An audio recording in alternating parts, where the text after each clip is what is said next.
Exporvisões apresenta Na Cadência da História, o seu patrimônio musical, com Gilberto Vieira e Rony Lima.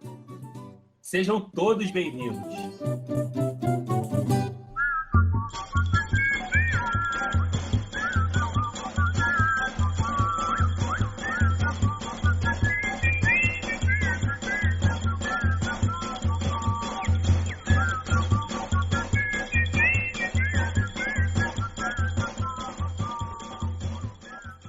Acabamos de ouvir um trecho de Caminho do Sol, de Hermeto Pascoal.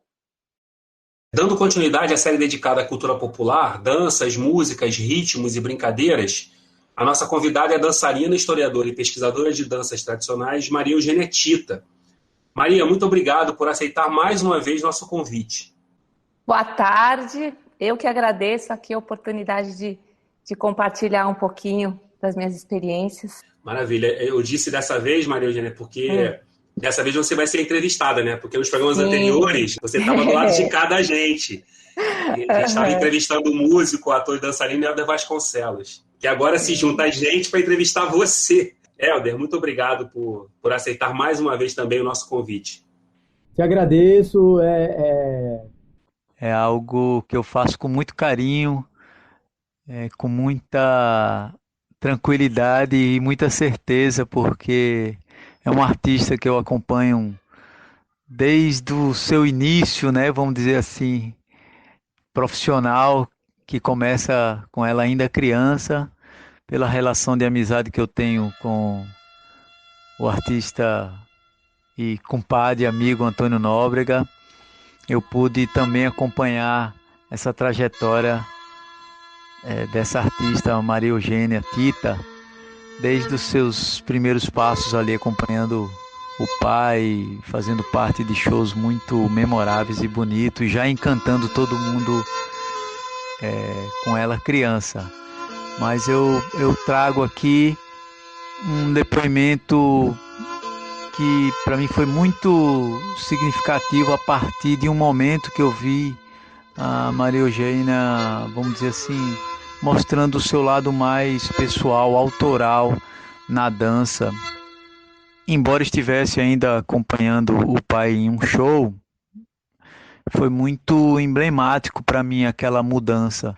Eu não vou saber precisar assim exatamente quando é que foi, em que espetáculo e tal, mas foi muito impactante e significativo assim, quando eu vi aquela assinatura surgindo ali no palco. E eu acho que isso é o que tem de muito potente em cada profissional, né? Que é essa assinatura, porque aí você já está falando de algo pessoal, mas que por ser pessoal justamente é humano e é universal, né? Então, a Maria Eugênia é uma dessas artistas que escreve com a dança, né?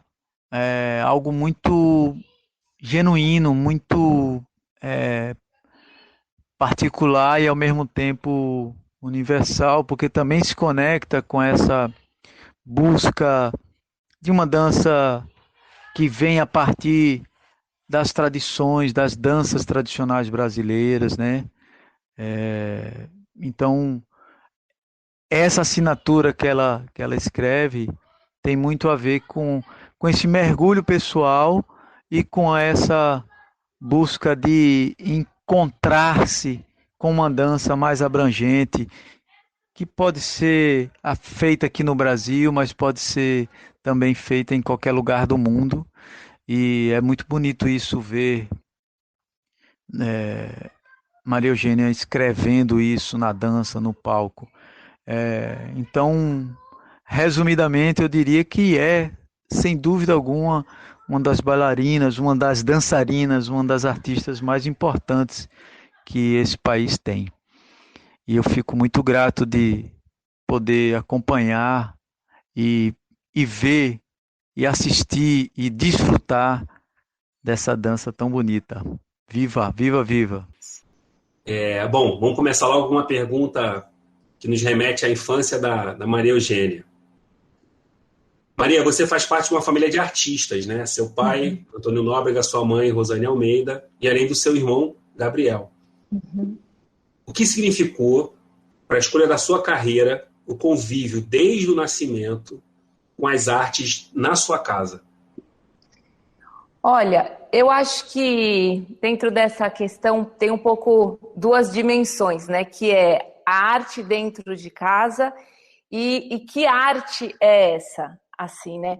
Então tem essa parte da família, né? De estar sempre ali envolvido por essas questões, reflexões e práticas artísticas, que é sempre um pouco difícil eu falar, porque sempre foi o meu normal, né? Então sempre foi normal almoçar falando das coisas de trabalho, e isso está muito engendrado assim no nosso cotidiano familiar. Até tem uma frase do meu irmão que eu acho o máximo, que ele fala assim, o bom de nascer numa família de artista é que a gente só fala de arte. O ruim de nascer de uma família de artista é que a gente só sabe falar de arte. E te brinca, mas é um pouco por aí, assim, né? A gente compartilha muito as experiências, hoje em dia, assim, né? Cada um mais na sua prática, a gente troca muito, debate muito, e eu acho que, sem dúvida, isso nos alimenta, essa troca, né?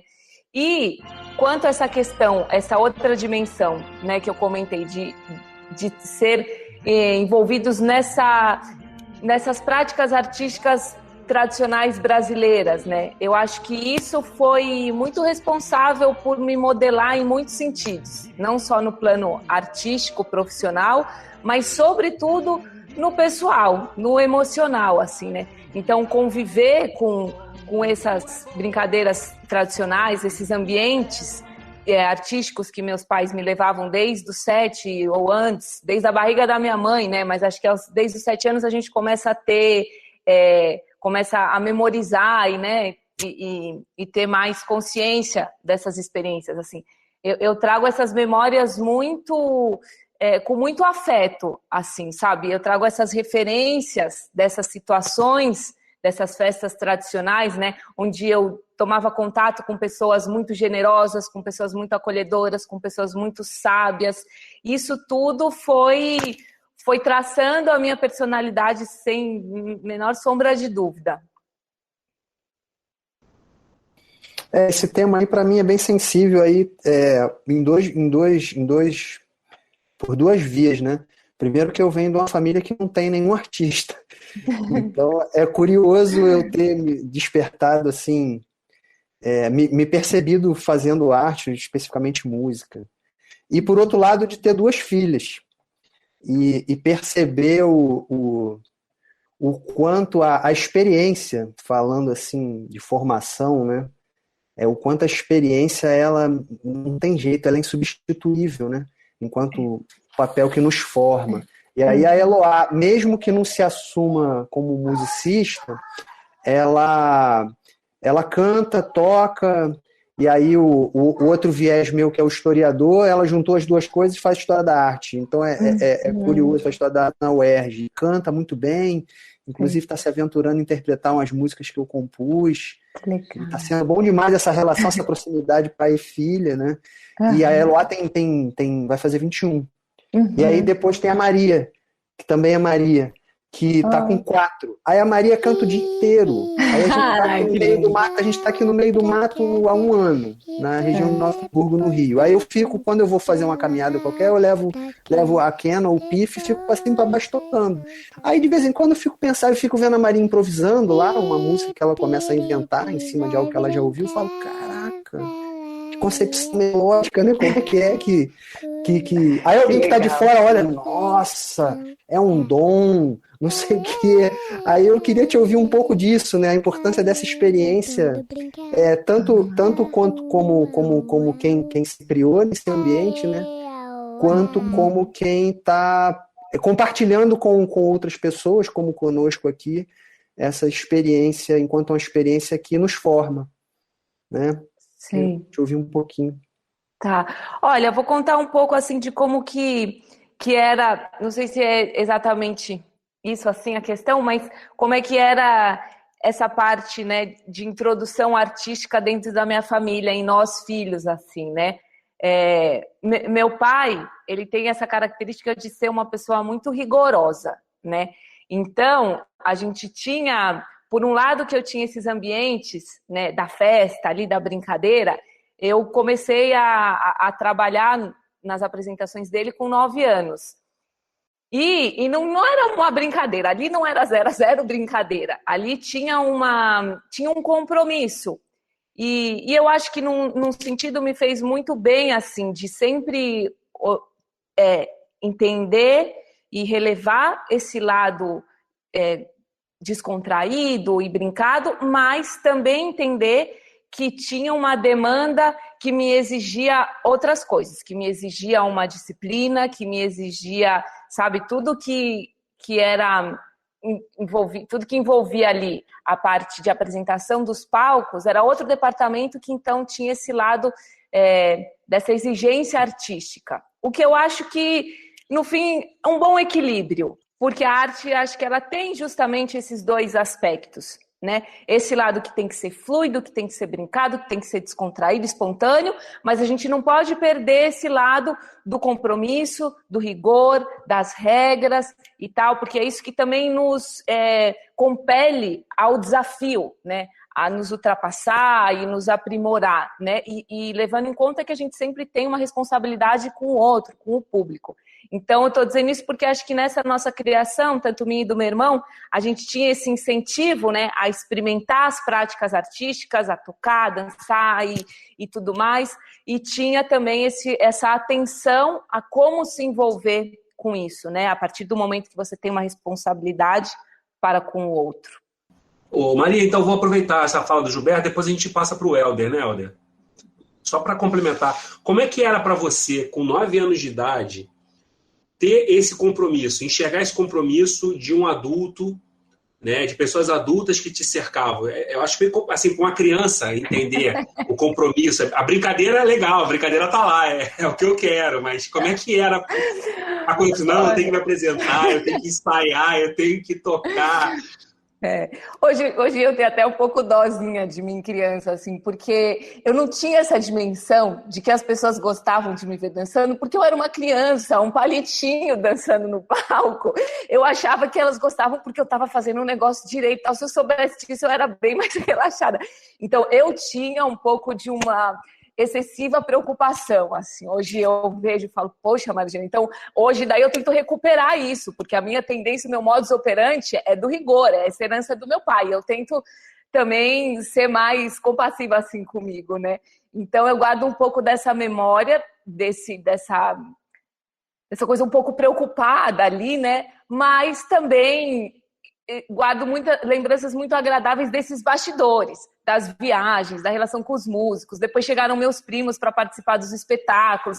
Então, esse convívio social dos bastidores e mesmo a parte dos ensaios e tal. Eu sempre gostei muito de ensaiar. E, assim, eu lembro que desde muito nova, isso eu digo, olha, acho que desde os 13 anos, eu não via a hora de ensaiar sozinha. Eu amava ensaiar sozinha. Eu falava, eu não vejo a hora de fazer um solo, poder ficar dançando e não ter que ir mais para a escola e ficar ensaiando. Então, eu sempre me diverti muito estudando e criando, sabe? Então, eu posso falar de um lugar de fora e um pouco de dentro também, porque eu sou amigo, né, pessoal assim, do Nóbrega e da Rosane já há muitos anos e pude conviver, pude ver a Maria Eugênia criança, né? Então, quando ela fala isso, eu comecei com os 9, antes de subir no palco, eu já conhecia e tal, então eu pude acompanhar um pouco essa trajetória, assim, também. E desse lugar aqui, de fazer perguntas, assim, não vem uma pergunta, não, vem muitas perguntas. Mas tem uma que me permeia agora, assim, não no sentido egóico, mas no sentido da potência, assim, quando você se deu conta do artista que eram os seus pais, né? A Rosane, o Nóbrega e tal. Quando que você pôde dimensionar? Porque aqui a gente está falando de um fato, a gente não está inventando uma dimensão para ficar bacana. A gente tem uma dimensão, nós aqui hoje, eu tenho certeza que você tem também, enquanto até fazendo um exercício sem ser filha, né? Vamos dizer assim, que é impossível, mas a gente pode fazer. Então, a gente está falando de um fato, não é de uma invenção. Existe uma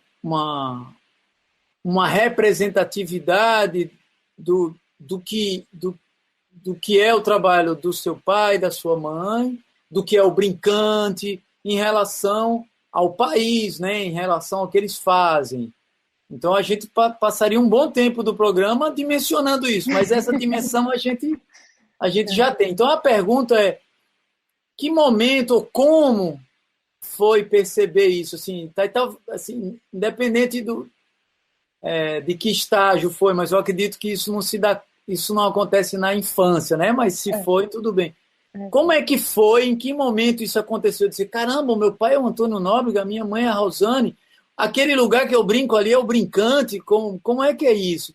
Que momento foi esse? É muito legal essa pergunta, porque de fato teve assim.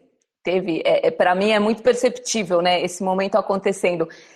Tem um caso que foi muito, muito simbólico para mim, que foi nesse momento quando eu acabei a escola, né, e não quis fazer faculdade, porque eu queria justamente ficar dançando a maior parte do tempo, e meu pai estava ensaiando figural. Isso deve ter sido em 2005. Ele já estava, né, retomando o figural para uma ocasião especial ali, e aí as roupas dele, do espetáculo, estavam espalhadas assim na sala de dança que eu ensaiava. E aí eu estava ali com 18, 19 anos, já fazia balé, já tinha uma história de estudo, de prática com a dança, já achava que eu dançava direitinho, assim, né? E aí eu fui brincar. Eu falei, deixa eu ver como é que é simular. E saí colocando as roupas do meu pai e tentando reproduzir aquelas coreografias. E me via no espelho e achava terrível. E aí me caiu a ficha assim, eu falei, gente, tem muita história, tem muito trabalho nessa movimentação do meu pai. É como se eu tivesse ali, eu estou fazendo um movimento, né, lembrando que as pessoas vão só escutar, mas é como se ali o meu corpo tivesse consciência desse trabalho, dessa história dele, do meu lugar que estava ali, sabe, num comecinho, assim, de olhar e falar, nossa, tem uma longa caminhada, assim. Então foi um momento muito forte para mim. E eu estou contando isso porque um dos próximos projetos é justamente eu fazer o figural. A gente está com um plano de agora no aniversário do Brincante, 75 anos dele, 35 meu, são acho que 25 do Brincante, enfim, vários aniversários juntos, e aí a ideia é eu remontar. Então, acho que estou bem feliz, assim. Mas, então, teve esse momento, né, de reconhecer ali, e eu acho que é uma coisa constante, Helder. Eu acho que teve ali, quando eu comecei também a fazer o meu solo com 21, e eu acho que nessa idade, a partir dos 20, assim, é uma coisa, eu vou dizer honesta, eu não quero que soe presunçoso assim, porque é meus pais, mas eu admiro muito eles cada vez mais. Quanto mais eu me desenvolvo, quanto mais eu me jogo no mundo, quanto mais eu tento me estabelecer profissionalmente, com as minhas práticas, com as minhas produções, eu admiro eles. Eu falo, gente, eles criaram uma escola, eles se apresentam, eles se sustentam, eles criaram 2 filhos. Como eles conseguiram tudo isso, assim, sabe? Então, quanto mais eu vou tentando, eu vou dimensionando. E tem também essa questão, né, tipo, da filha, assim, que vai se distanciando dos pais e vendo eles também, assim, né, e falando, cara, olha quem são essas pessoas, olha como eles tratam as outras pessoas, olha os princípios deles. De fato, eu admiro muito os meus pais, assim, no campo artístico, no campo pessoal, assim, tem sem dúvida esse reconhecimento que amadurece junto com a minha pessoa. Quanto mais eu amadureço, mais esse reconhecimento amadurece. Que bom. Eu fico profundamente emocionado. Assim, é até difícil, assim, porque quando você fala do figural, só para você ter uma noção da dimensão disso, e não por ser eu, mas para dimensionar a influência de onde isso pode chegar, o figural, para mim, é um dos espetáculos mais importantes assim, na minha vida. Assim. É com o figural que quando eu assisti em 98, na Expo 98 em Portugal, olha que coisa, em Lisboa. Ali tem um divisor de águas também. Ali é um marco para mim, e aquela coisa assim, dizer, eu quero fazer isso. Olha o figural é. Tanto é que por exemplo,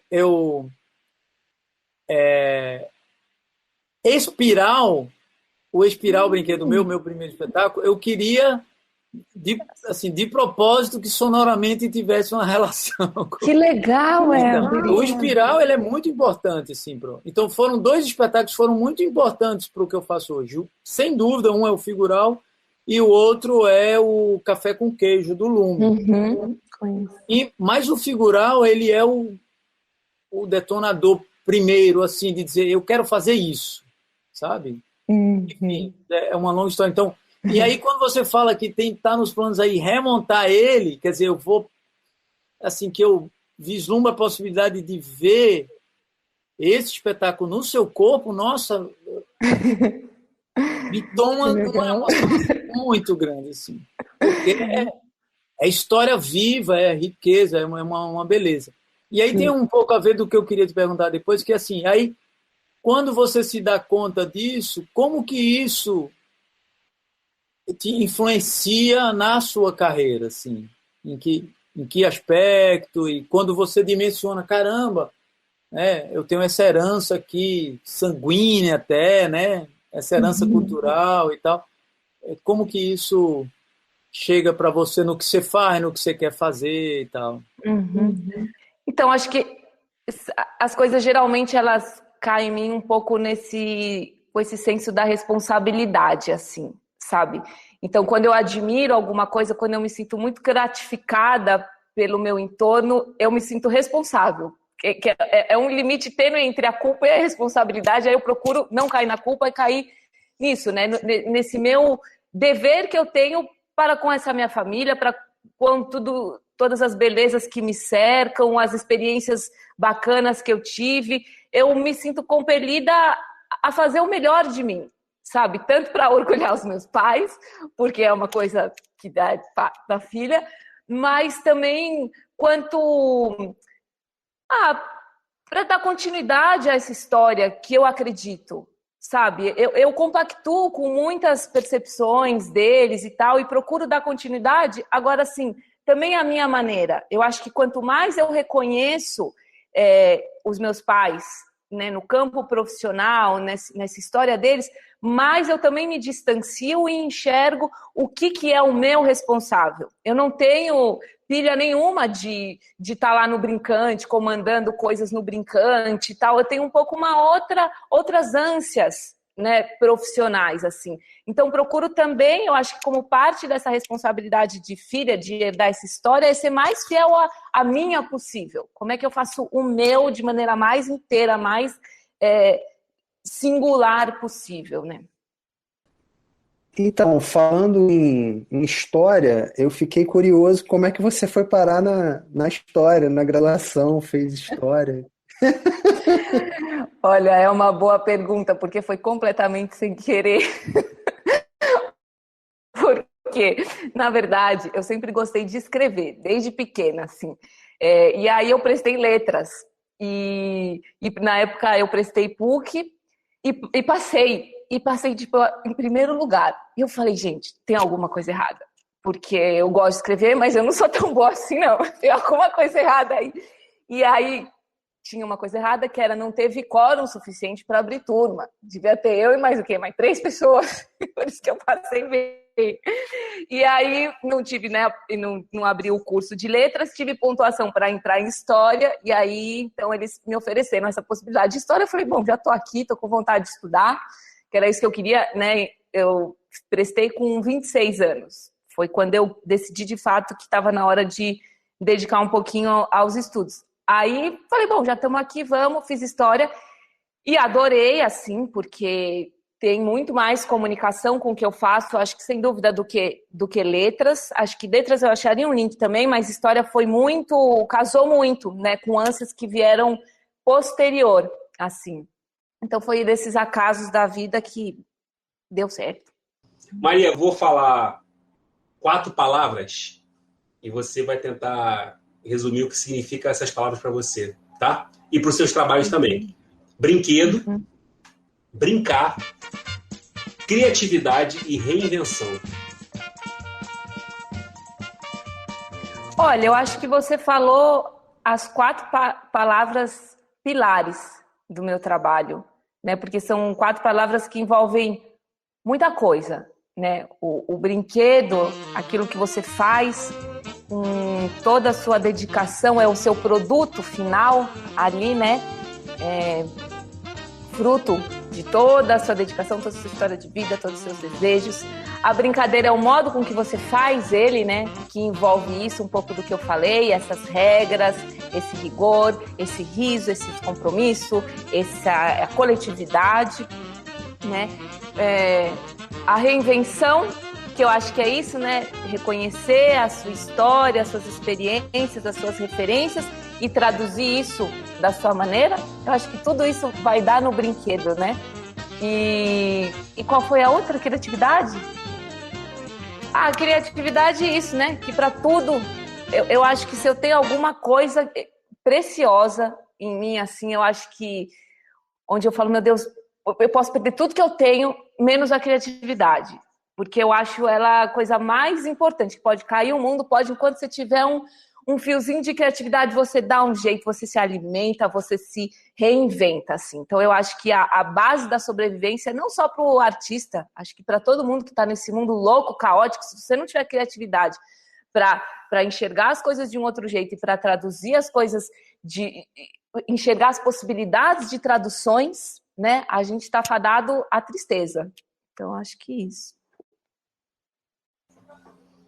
Maravilha. Helder.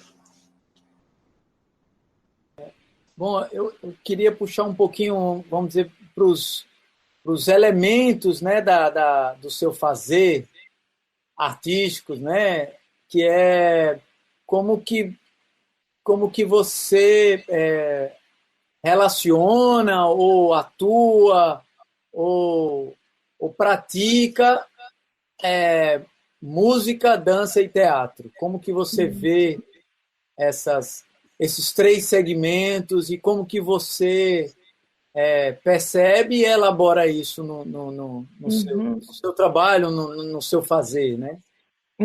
Que legal. Desde pequena, eu sempre gostei, meus pais também, né, davam ali espaço, incentivavam e tal, subsídios para que eu praticasse a dança, um pouco da música, ali a linguagem teatral, mas teve uma coisa, aí eu acho que isso foi um pouco dos meus pais, depois uma opção minha ali, mas por herança dessa condução deles, que é importante se firmar numa linguagem.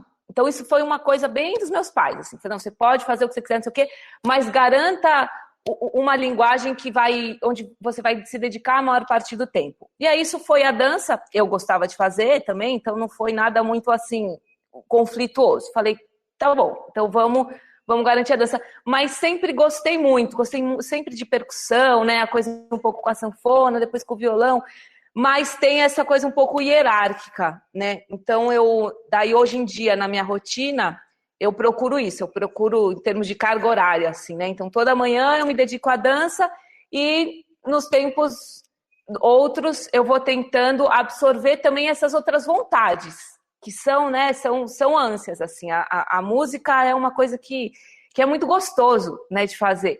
Eu vejo com o violão, né, eu falo, gente, todo mundo precisa tocar um instrumento. No violão fica muito nítido, eu não tenho muita facilidade. Então, eu vou estudar uma coisa e não sai. Eu não consigo fazer. E eu fico desesperada, falo, não vai sair. Aí você fala, respira e estuda. Você vai estudar todo dia, 1 hora. Aí você começa a estudar e sai. Cara, essa sensação de não conseguir fazer uma coisa porque se via impossível e depois conseguir fazer é uma sensação indescritível. Assim, para mim é o que dá a razão de viver. Eu falo, gente, é um prazer. Todo mundo precisa sentir isso. Todo mundo precisa sentir que está ultrapassando uma coisa da qual era impossível ser feita, sabe? Então, com a música eu guardo muito isso, assim, esse prazer, dessa conquista maledeta que é difícil, mas vai sair, assim. E aí é isso, dentro desse trabalho com a dança, eu vou também tentando envolver essas outras linguagens, né? Muito bom. E em termos de projetos, assim, você tem algum projeto em mente ou alguma prática onde essas linguagens possam estar juntas ou como é que seria isso? Eu tenho um pouco 2 campos de projetos. Um é esse estudo sobre as danças dramáticas, esse termo do Mário de Andrade, que eu estou num momento assim apaixonada por ele, fico pesquisando, falo, da onde ele tirou esse termo? De onde ele sintetizou toda essa pesquisa dele que envolve música, que envolve as questões antropológicas, que envolve a dança. Ele botou essa capinha da dança e da dança dramática, enfim. E aí eu estou dizendo isso porque eu acho que esse termo, ele é um termo que traduz bem essa condição da dança e das manifestações tradicionais enquanto sincretismo de linguagens, sabe? Então a dança dramática, ela envolve a música, ela envolve a teatralidade, ela envolve artes plásticas e tal. Então tem um lugar meu que está pesquisando isso, como é que eu posso transformar isso num espetáculo, e para isso eu vou ter que falar sobre isso e estudar, quanto também produzir coisas artísticas que, de fato, representem essa integração das linguagens. E outra, eu tenho um projeto de um espetáculo em formato híbrido, que eu quero contar uma história, eu tenho já a parte dessa história escrita, e aí ela vai ser contada de vários jeitos. Então, em momentos é virtual, né? Então, em certos momentos a pessoa lê, em outros momentos ela vê uma foto, outro momento ela vê um vídeo e tal. E aí, para isso, outra hora é uma música. Então, para isso também eu circularia, com a ajuda também, né, de outros profissionais, por essas linguagens. Terminamos assim mais um episódio do Expovisões na Cadência da História. Queremos agradecer a audiência de vocês. Críticas e sugestões são sempre bem-vindas. E não deixem de visitar o blog expovisões.com. Até a próxima!